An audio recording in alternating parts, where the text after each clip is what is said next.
Olá, tudo bem com você? Neste momento te dou as boas-vindas a este canal. Se você está aqui, você está interessado, sem dúvida nenhuma, a separar um tempinho para entender um pouco melhor a respeito da Palavra de Deus. Neste momento, o que estarei apresentando é a respeito de uma das cartas dirigidas a uma das igrejas registradas no livro do Apocalipse, capítulos 2 e 3.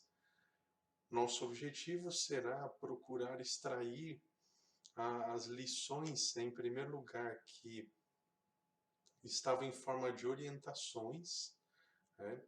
Algumas partes através de símbolos, outras partes um tanto literais, e nós estaremos vendo a seguir. E com certeza existe uma mensagem aqui, tanto para as pessoas de uma determinada época, quanto para nós hoje também. Por isso convido você então para uma oração.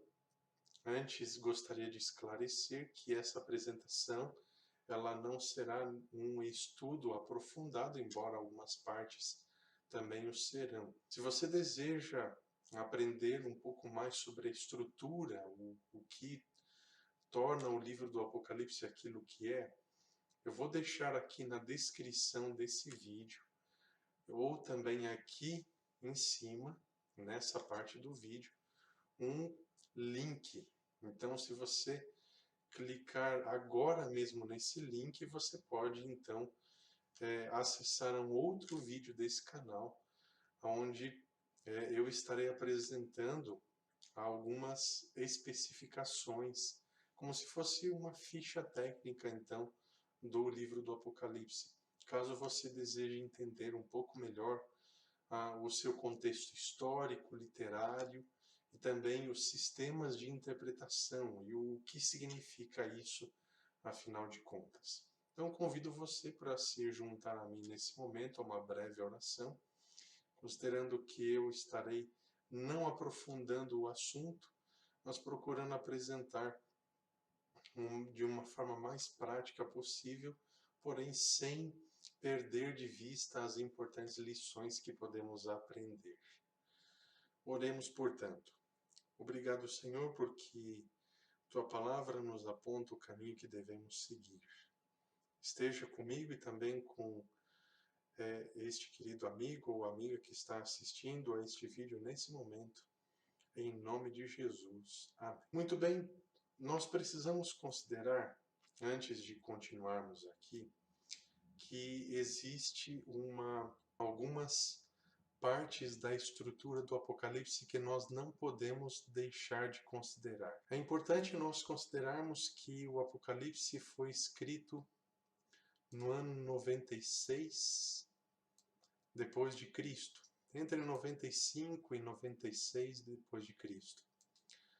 Estava acontecendo algumas situações um tanto problemáticas já durante esse período. A igreja já estava sofrendo diversas perseguições. Algumas pessoas já haviam inclusive sido martirizadas por causa da sua fé. E João estava na ilha de Patmos, completamente exilado, sem poder desfrutar da companhia dos irmãos, assim como Paulo estava encarcerado. Dessa maneira, então nós precisamos considerar que o Apocalipse foi escrito nas piores condições possíveis, portanto, mas o mais importante de tudo era que Deus estava ao lado de João.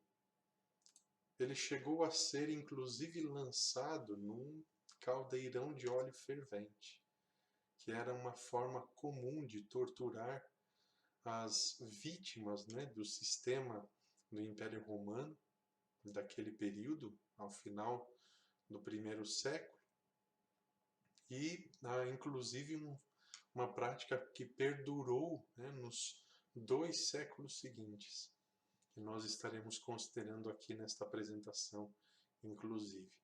Mas Deus libertou então seu servo, ele pôde inclusive escrever a carta do Apocalipse, mesmo estando exilado. E precisamos lembrar também que o Apocalipse é um livro só, é uma visão somente. Muitos pretendem dividi-lo em 2 blocos, no entanto, ele é uma visão única, total, toda abrangente e considera passado, presente e futuro. Quando nós procuramos relacionar aqui esta primeira parte do livro do Apocalipse com a pessoa de Cristo, nós encontramos aqui o cenário então de 7 igrejas. No verso 11 de Apocalipse 1, lemos: o que vês escreve em livro e manda 7 igrejas: Éfeso, Esmirna, Pérgamo, Tiatira, Sardes, Filadélfia e Laodiceia.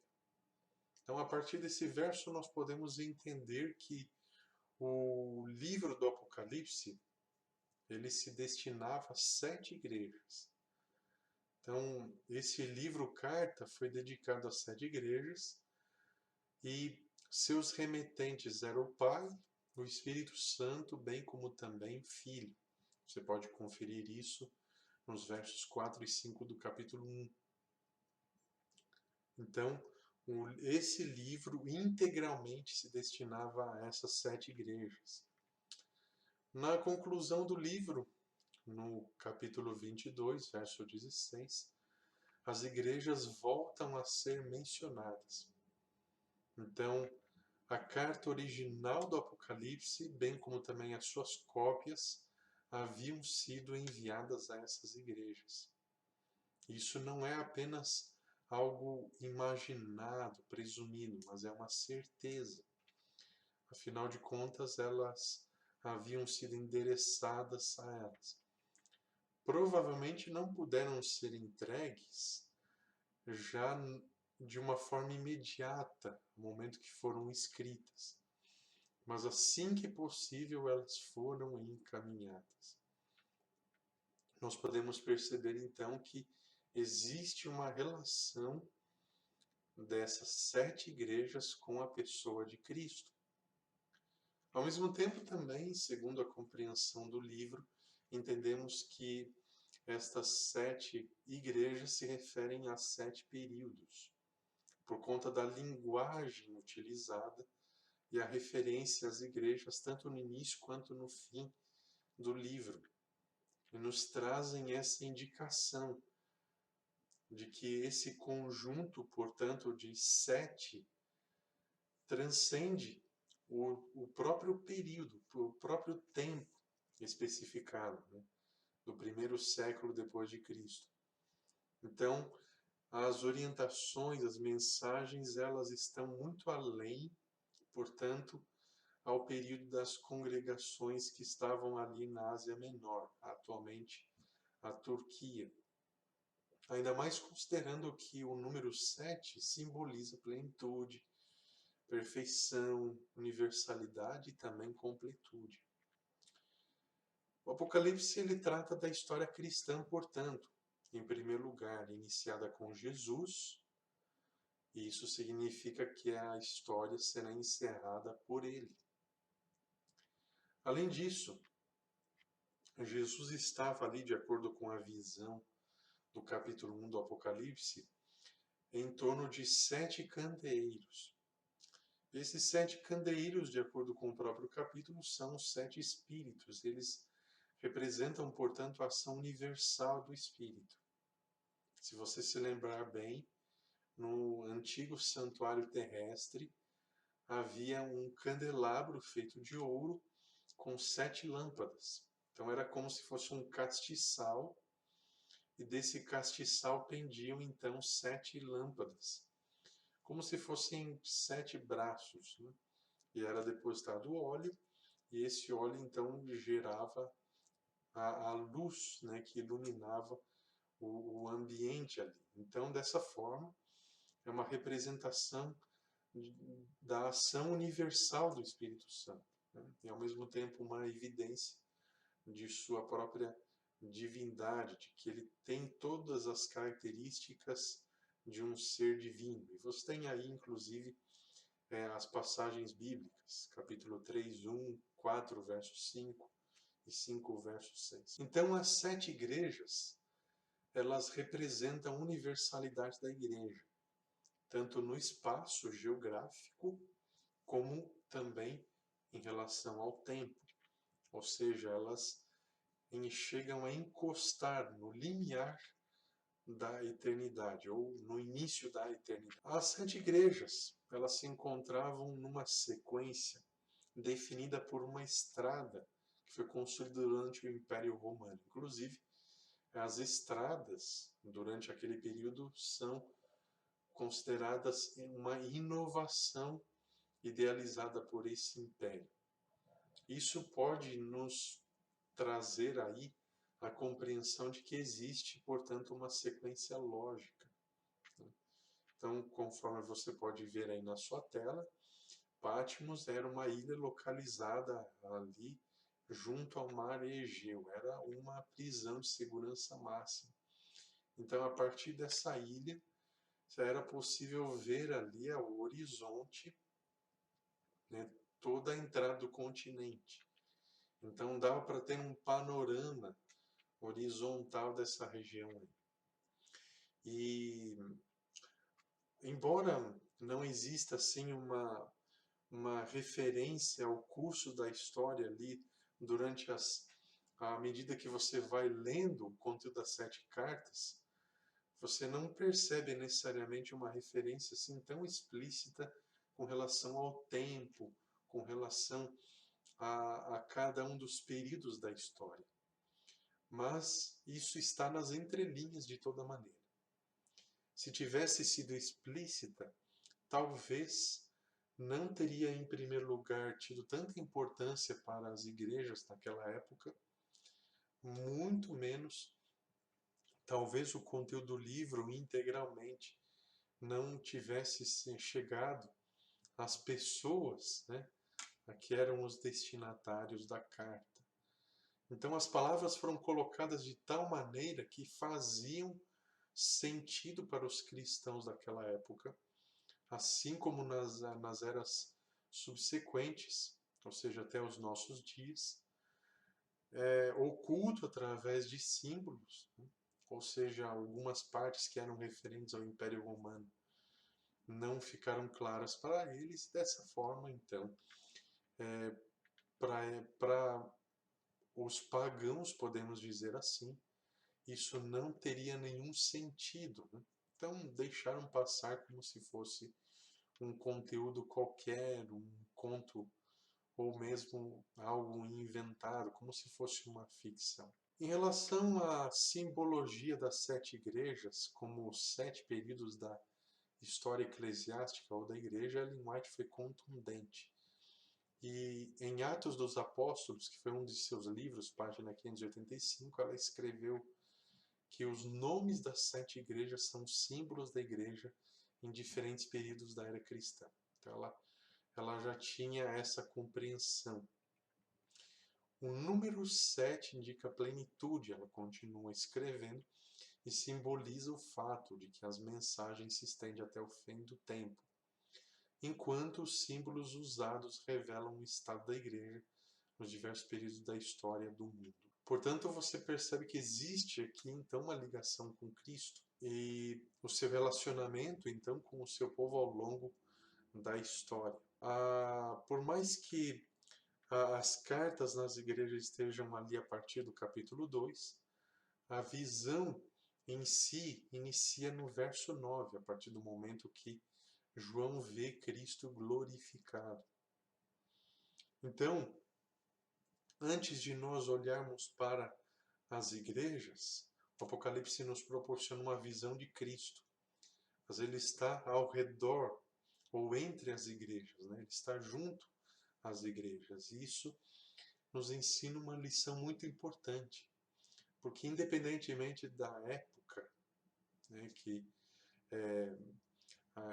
seja cada uma dessas igrejas, ou respectivamente uma determinada igreja, um determinado período da história do povo de Deus, nós precisamos aprender a olhar para a perfeição de Jesus.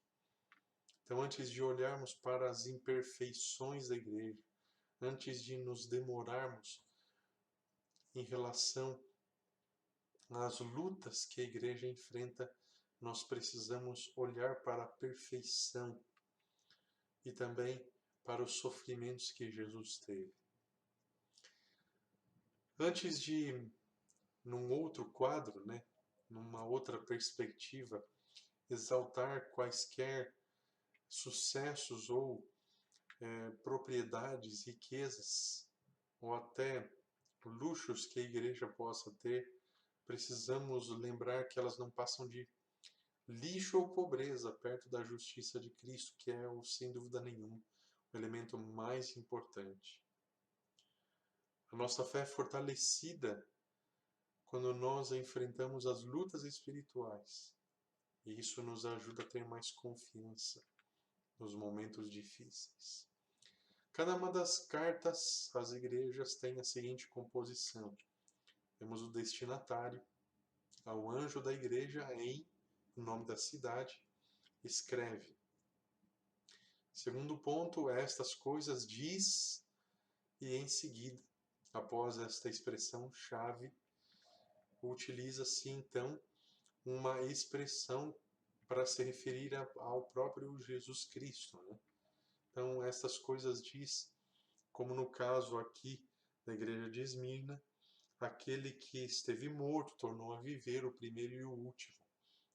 Em seguida, são palavras de elogio à igreja, independentemente do período, das provações ou dos pecados, dos defeitos, fraquezas, sempre eram endereçadas palavras de elogio. Você percebe, inclusive, nos escritos dos apóstolos, através das cartas do Novo Testamento, que por mais defeituosa que as igrejas pudessem ser em relação aos seus problemas, suas dificuldades, sempre haviam elogios. Sempre havia a afirmação de que faziam parte do corpo de Cristo. E Cristo estava juntamente com o seu povo, que o Espírito Santo seguia orientando, consolando, sempre que necessário. E não é diferente aqui nas cartas às 7 igrejas. Em seguida vem um conselho. No caso de Esmirna e Filadélfia, nós temos a exceção a esse aspecto da exortação, porque são períodos da história e também são igrejas as quais, não que necessariamente não tivessem qualquer tipo de imperfeição ou pecado, mas mesmo as situações ou fraquezas que pudessem ter, elas poderiam ser passadas por alto facilmente, de tão insignificantes que fossem. Por quê? Isso devido à sua experiência, à sua experiência cristã, as provações que estava enfrentando, então tornavam desnecessários quaisquer reprovações da parte de Cristo. Então, nesse sentido, o único conselho que era deixado, então, para esta igreja, ou para esse período da história, é que perseverassem, que continuassem firmes, pois eles não haviam desanimado, haviam perseverado em obedecer a Deus. Em quinto lugar, e também em sexto, respectivamente, o chamado para ouvir o que o Espírito diz às igrejas. Uma lição muito importante esta, de que o Espírito Santo dirige o povo de Deus ao longo de toda a história, assim como aquelas 7 igrejas, em seguida a promessa ao vencedor. Cada igreja, e especificamente na Ásia Menor, bem como durante a história da igreja, recebeu uma promessa.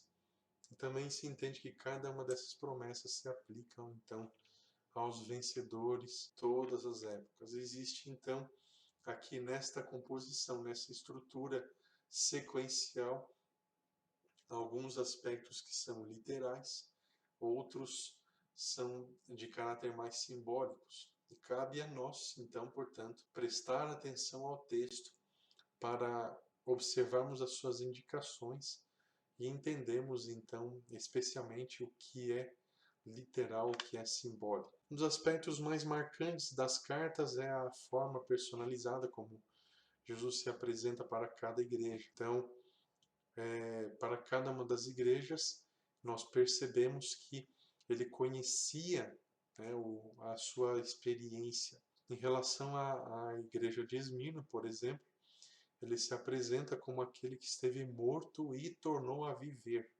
E isso significou um consolo em relação à experiência desta igreja, principalmente também ao período da história. Houveram pessoas que morreram, mas Jesus estava ali no meio deles e disse: eu sou aquele que esteve morto, mas tornou a viver. Então é como se fosse quase uma repetição de João 11, 25, 26. Eu sou a ressurreição e a vida. Uma esperança da ressurreição. Também, se em Pérgamo havia uma mistura, né, de fiéis e também de infiéis ou pagãos, Jesus se apresentava então como uma espada afiada que separa e ao mesmo tempo pune os maus elementos. Então, é claro aqui nessa sessão toda que a característica de Jesus, na visão do capítulo 1, então, é uma resposta prévia às necessidades de cada igreja em cada fase de sua história. Então, tenha certeza absoluta de que antes que começasse a sua história de vida, Jesus já a conhecia e já tinha todas as soluções que você precisaria com toda antecedência. Nas 7 cartas, Jesus manifesta então um conhecimento profundo das igrejas e fala de forma prática. Para 5 das 7 igrejas, ele diz: conheço as tuas obras. Quase então, portanto, uma expressão utilizada com frequência. E ao mesmo tempo, em outras palavras, segundo Tiago 2, verso 26, as obras são uma expressão da fé e sem elas a fé está morta, evidente. Jesus então reconhece nossas lutas, ao passo que nos leva a pensar, a refletir naquilo que podemos melhorar.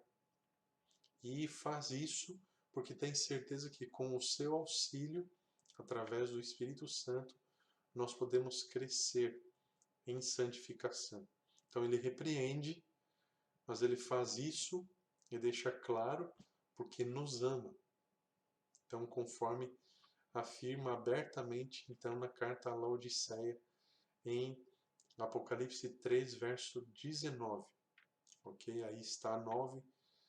Ignore, portanto, esse erro. Em cada uma das mensagens das igrejas, então, Jesus faz promessas ao vencedor. E isso deixa claro que existe uma guerra, conforme você pode ver aí nesses textos que estão aí apresentados, cada uma das promessas aos vencedores. Então, perceba que a vitória ou vencer é um aspecto muito importante da vida cristã e que nós só podemos vencer com a ajuda ou auxílio de Cristo. Ele nos estimula a vencer. Então, perceba que ao mesmo tempo que a história vai avançando e uma igreja vai substituindo a outra ao longo da história, existe uma queda gradativa na fé e na fidelidade das igrejas. E isso o Novo Testamento já havia antecipado há mais de 2000 anos atrás. Ao mesmo tempo que a fidelidade e o amor a Deus vai decrescendo, vai crescendo as promessas em um sentido qualitativo ou em seu valor, né? Mostrando então que Deus deseja chamar a nossa atenção em meio às lutas, às dificuldades, assim como Jesus suportou todo o sofrimento, porque ele pensou então, segundo Ranko Stefanov, na vitória final da humanidade.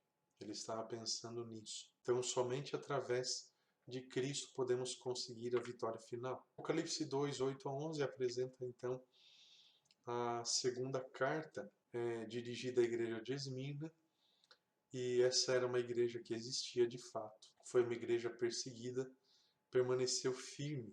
O significado do nome Esmirna vem de mirra, e é um elemento, né, que era utilizado como um aroma para ambientes.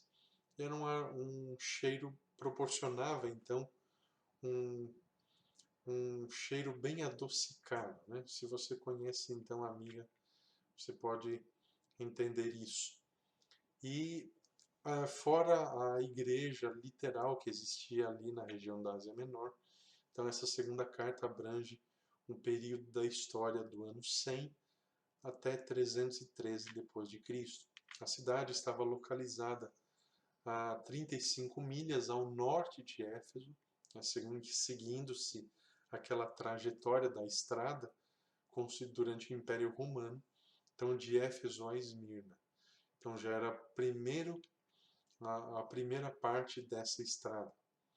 E também localizada na cabeceira de uma linda baía, né, que possuía um porto, referência na região, e a sua acrópole então era fortificada no Monte Pagos, que está ali nessa região que você pode ver aí através da imagem na sua tela. Então, Monte Pagos estava localizado na parte de trás da cidade, e também havia ali na região uma colina que tinha uma rua chamada Rua de Ouro. Ramsay, in the Letter to the Seven Churches of Asia, páginas 279 e 280, escreveu o seguinte: Esmirna, receptáculo dos maiores elogios das 7 cartas, é a maior de todas as cidades da Anatólia, que é a região onde se encontrava a antiga cidade. É atualmente o porto mais importante, fica na cabeceira do seu golfo, o qual se estende bem para o interior do continente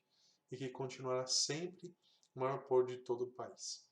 Nenhuma cidade das terras do Mediterrâneo Oriental oferecem tanta vida e esplendor ao serviço do mar, espalhada suavemente na costa entre o mar e a colina. O poderio ultrapassa a aparência e o esplendor, a vida.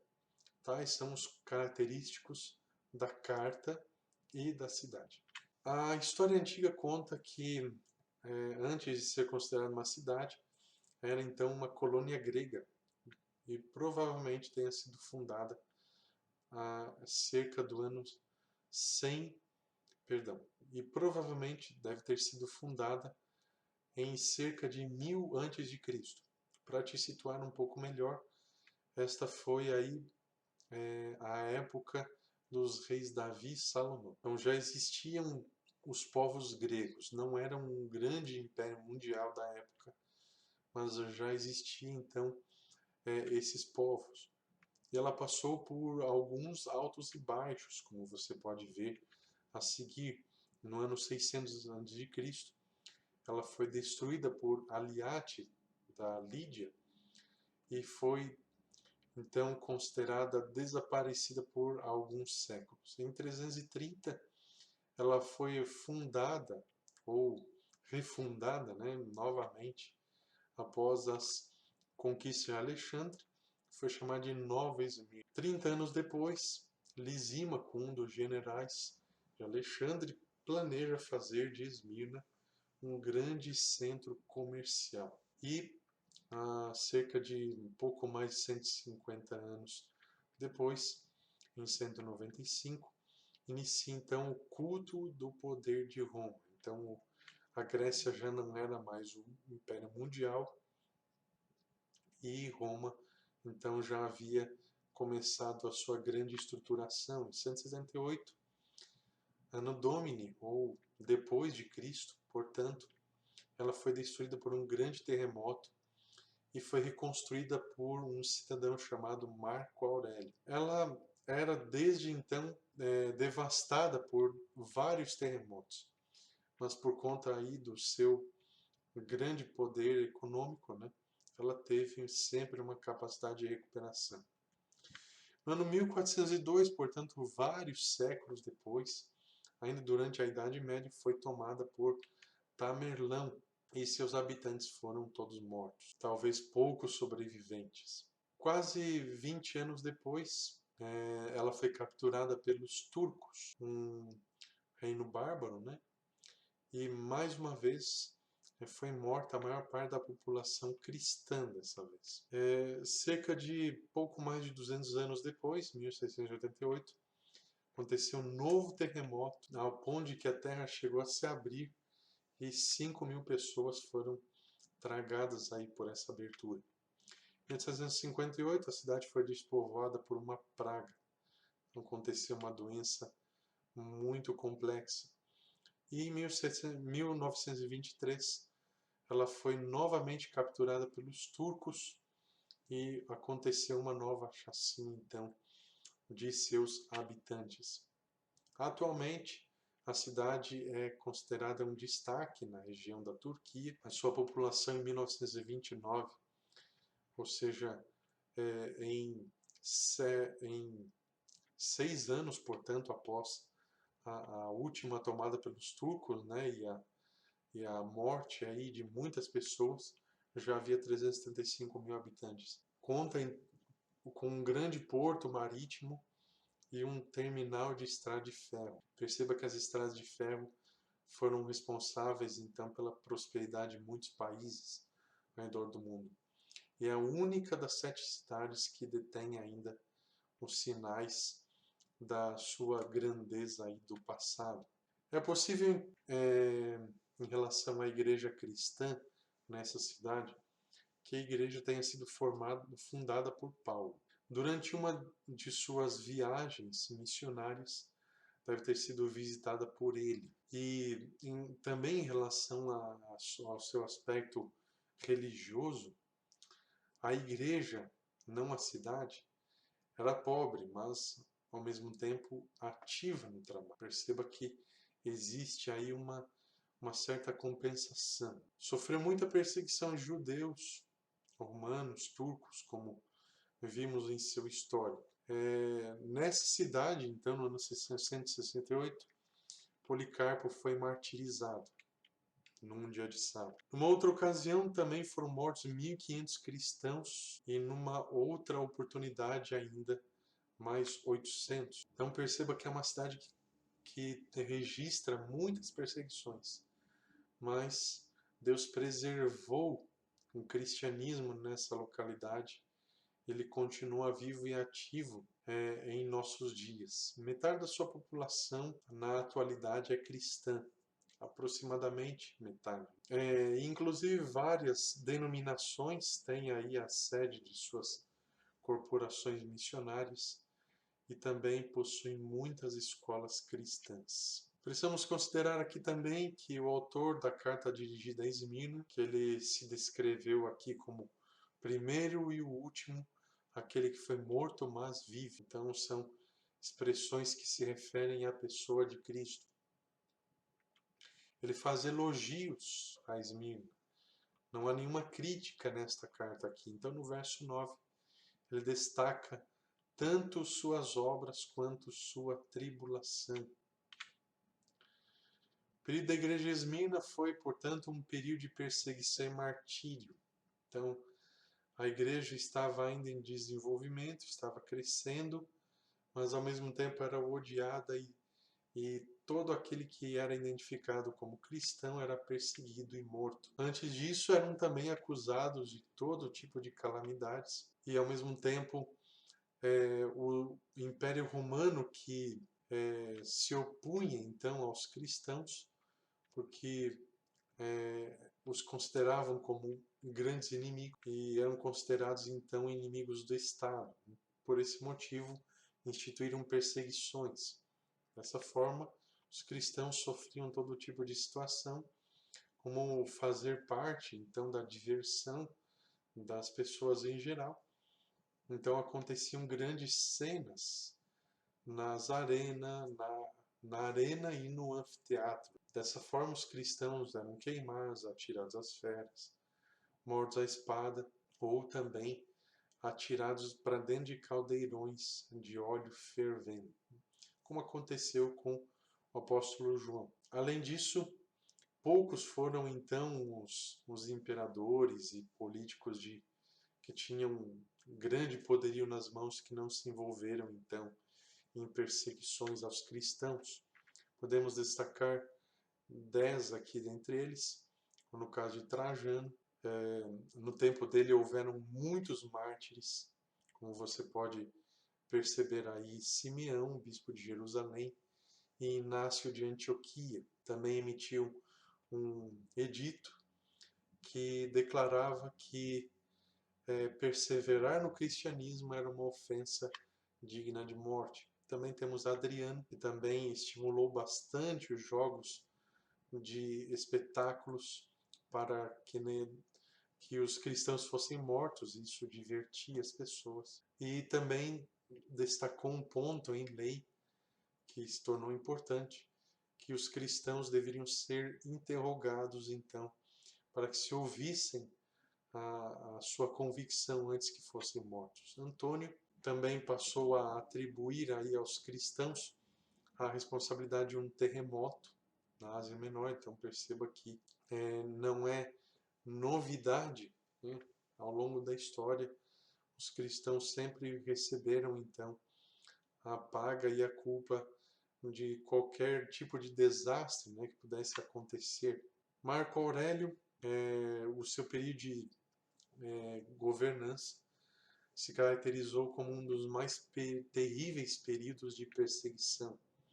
Durante o seu reinado, Justino Mártir, que havia então entregue uma apologia ao imperador anterior, foi martirizado e também foi responsável pela destruição de igrejas cristãs, aí como por exemplo a de Lyon e de Viena. Cômodo, esse era mesmo o nome dele, era muito comum durante o seu período que se fizesse algum tipo de chantagem para os cristãos. Se eles renunciassem então, né, à crença em Deus, eles poderiam ser salvos da morte. Sétimo Severo, durante o seu reinado, muitos cristãos foram mortos diretamente nas províncias. Ele editou leis a ponto de que os presidentes, né, de cada parte das províncias tinham liberdade para perseguir os cristãos.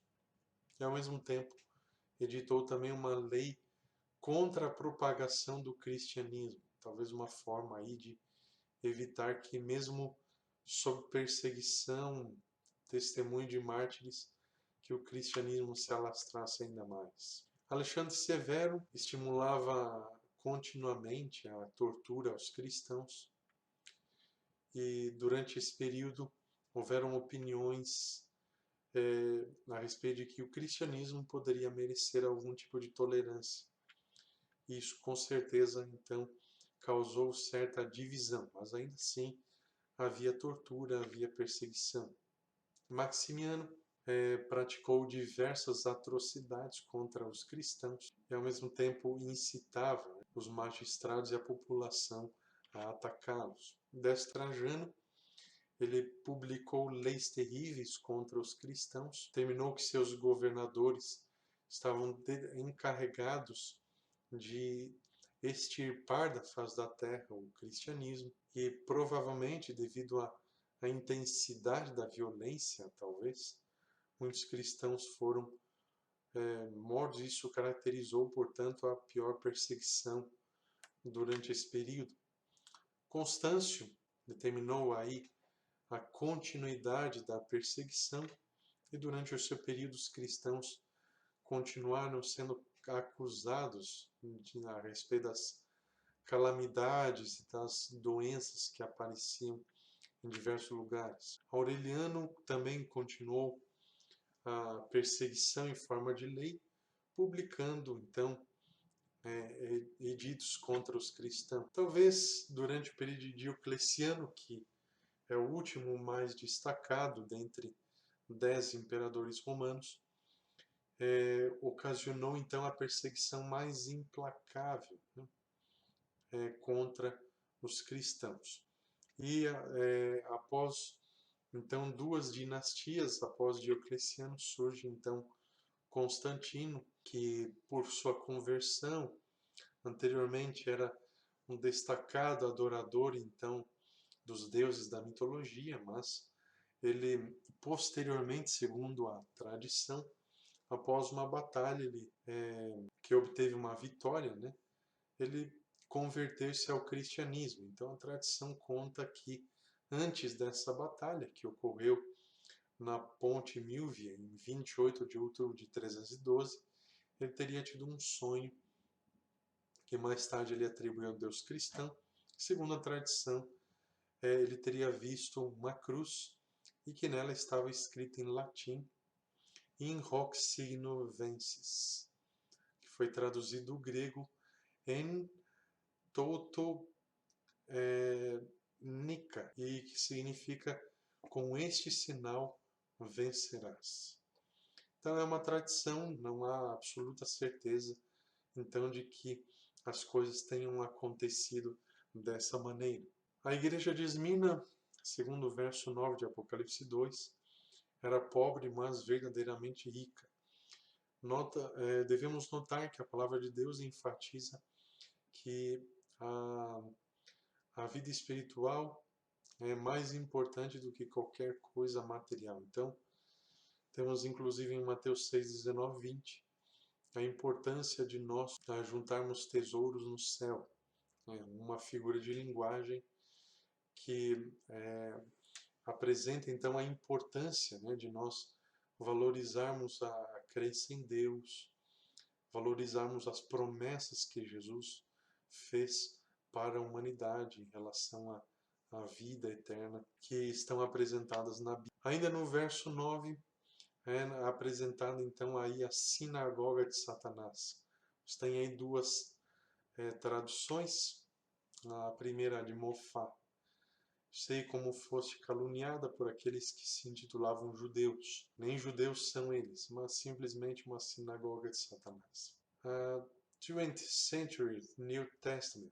Eu conheço muito bem as calúnias procedentes daqueles que se declaram judeus quando não são, mas são uma congregação dirigida por Satanás. Então você tem aí duas traduções desse verso aí.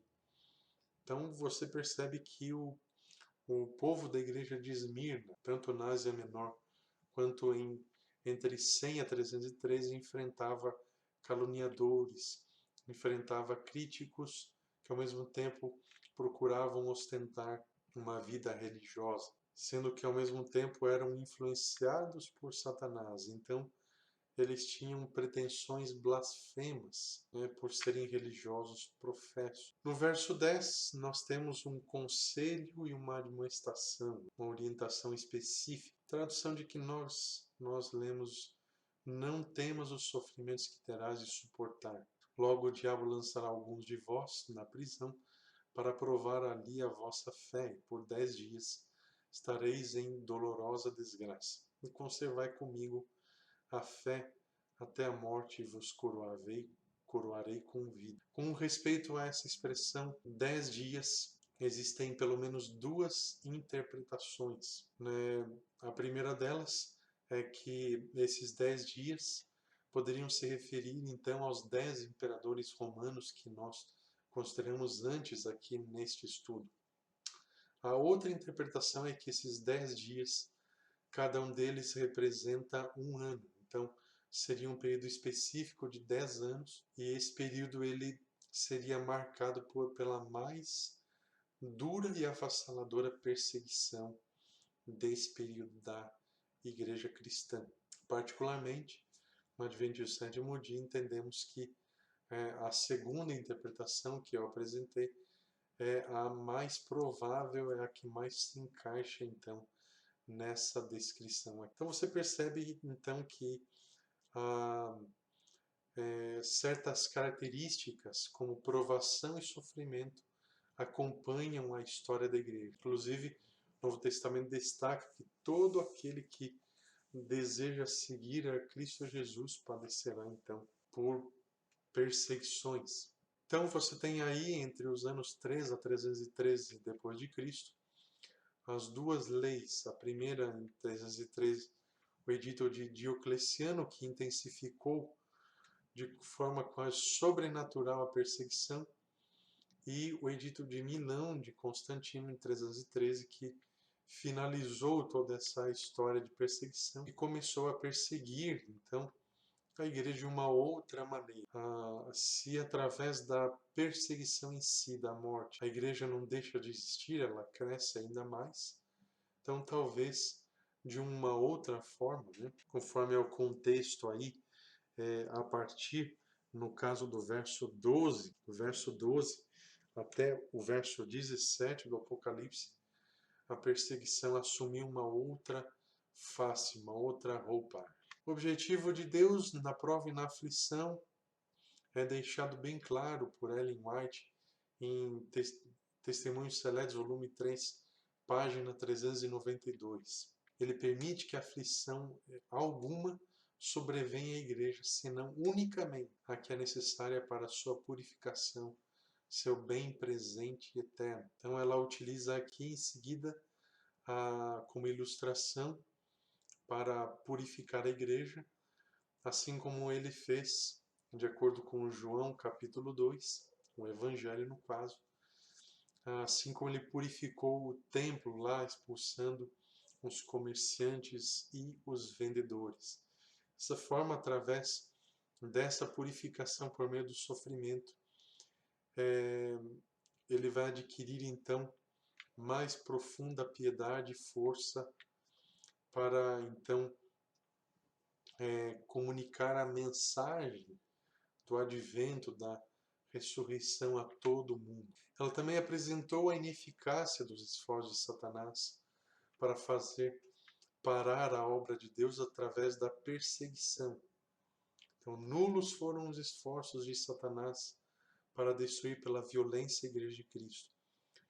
O grande conflito em que os discípulos de Jesus rendiam a vida não cessava quando esses fiéis porta-estandartes tombavam em seus postos. Com a derrota, venciam. Os obreiros de Deus eram mortos, mas a sua obra ia avante com firmeza. O evangelho continuava a espalhar-se e o número de seus aderentes a aumentar.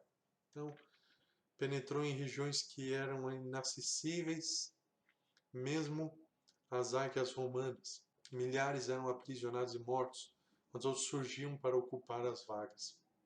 Os que eram martirizados por sua fé tornavam-se aquisição por ele tidos na conta de vencedores.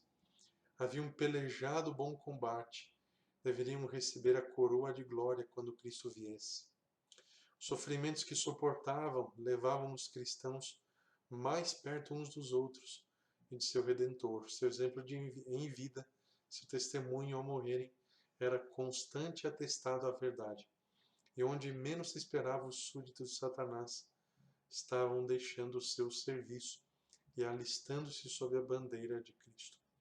Então você perceba que o martírio, por mais que possa ser considerado, do ponto de vista secularizado, como derrota, do ponto de vista celestial, conforme o ensinamento bíblico, é na verdade vitória, pois atesta então o testemunho e ao mesmo tempo a vitória de Cristo na cruz. Ao mesmo tempo também, em certos aspectos, a fuga ela não pode ser necessariamente algo condenável.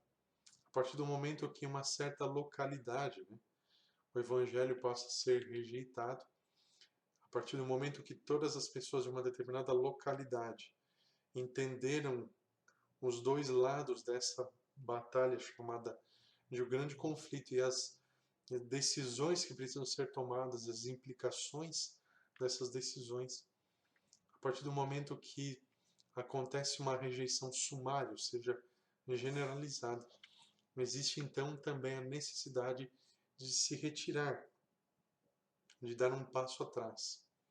Isso pode ser considerado também como resiliência, Você afia o machado para que numa próxima oportunidade, e também você pode aproveitar esse momento para recuperar a sua convicção, as suas energias. Dessa forma, dar continuidade à sequência. Então, você sair de um lugar e ir para outro, fugindo, não é necessariamente abandono, apostasia da fé. Se você ler o relato do livro de Atos, você vai perceber que houveram muitas situações de perseguição em que os cristãos eles se viram obrigados a fugir e nessas ocasiões recobravam alento e numa próxima oportunidade davam continuidade então ao seu testemunho. Hebreus 11, versos 33 a 40 é um texto que destaca a firmeza dos filhos de Deus diante da perseguição, chegando ao ponto de afirmar que o mundo não os merecia, por conta da forma como foram tratados. No entanto, era um testemunho necessário e que ao mesmo tempo também tornava inculpáveis aqueles que rejeitavam a Deus mesmo diante de tal testemunho. Um grande exemplo disso foi a resposta então que Policarpo, quando foi martirizado em Esmirna, deu ao juiz que o sentenciou, ao mesmo tempo que tentou chantageá-lo, né, em relação à renúncia. Se você renunciar à sua fé aí, eu posso poupar a sua vida. A resposta de Policarpo foi que durante 86 anos eu o servi, ele nunca me fez mal. Como posso então blasfemar do meu rei, aquele que me salvou? Então você percebe que é uma resposta que transmite paz, tranquilidade, mesmo em face à morte, e ao mesmo tempo liberdade. Então eram pessoas que, assim como o apóstolo Paulo, se sentiam livres. Por fim, Apocalipse 2, verso 10 destaca então a recompensa prometida aos fiéis que perseveraram até o fim, ou seja, até a morte, ou seja, coroa da vida, que está preparada para cada um deles. Então, o conselho é que eles perseverem para que ninguém tome a coroa deles. Então, se eu considerar uma análise individual e também como igreja, nós temos aqui algumas perguntas que são muito importantes. Com certeza eu recomendo que você reflita. Como vão as nossas obras? Existe diferença entre aquilo que falo e aquilo que sou? O que Deus espera de mim hoje e o que Ele espera de nós como uma comunidade, um povo? Então, essas perguntas fariam muito bem que fossem respondidas durante o período das antigas 7 igrejas, como também na atualidade. E perceba que nós estamos em uma guerra, né? Então é muito importante que compreendamos a natureza dessa guerra, que se trata de uma batalha espiritual, e que dessa forma estejamos abertos para a necessidade de mudanças que nós precisamos realizar. E isso se nós quisermos vencer esta grande batalha. Então perceba que eram dados conselhos às igrejas. Esmirna também recebeu conselho, exceto a reprovação. Então Jesus deseja que nós sejamos vitoriosos. Por isso ele nos convida, também nos capacita. Ele não apresenta apenas a necessidade, também nos dá a solução. Você deseja mudar naquilo que precisa ser mudado? Você deseja que as suas lutas diárias sejam coroadas com vitórias espirituais? Você deseja que a coroa que Cristo preparou para você, ela seja realmente sua? Que você tenha força para perseverar até o fim? Então eu recomendo que você reflita nessas perguntas que estão aí ao final de nossa apresentação. Elas são muito importantes. Como disse, nós estamos em meio a uma grande batalha espiritual. E durante essa batalha, dois poderes estão em conflito para terem cada um a sua própria maneira, cada um com um caráter diferente, a posse da alma de cada ser humano. Então, se você deseja ser vitorioso, você pode ser. Se você deseja a salvação e a coroa da vida eterna, você pode ter, apenas aceitando a Jesus Cristo como seu Salvador pessoal. Quanto ao resto, quanto às obras, quanto ao caráter, Ele mesmo vai cuidar disso, através da pessoa do Espírito Santo. O seu caráter vai sendo restaurado, o seu caráter vai sendo purificado. É exatamente isso que Deus deseja então realizar na minha, na sua vida, bem como entre todos nós como povo escolhido de Deus. Convido você para que ore junto comigo. Obrigado, Senhor, porque através da Tua Palavra o Senhor nos orienta, nos consola, nos adverte, e agradeço, Senhor, e louvo ao Senhor pelas decisões que estão sendo tomadas, as que já foram tomadas, de procurar agarrar-se a Jesus para perseverar até o fim. Senhor, que nada possa impedir que recebamos a coroa prometida de tuas mãos. Capacita cada um de nossos amigos aqui que estão nos assistindo.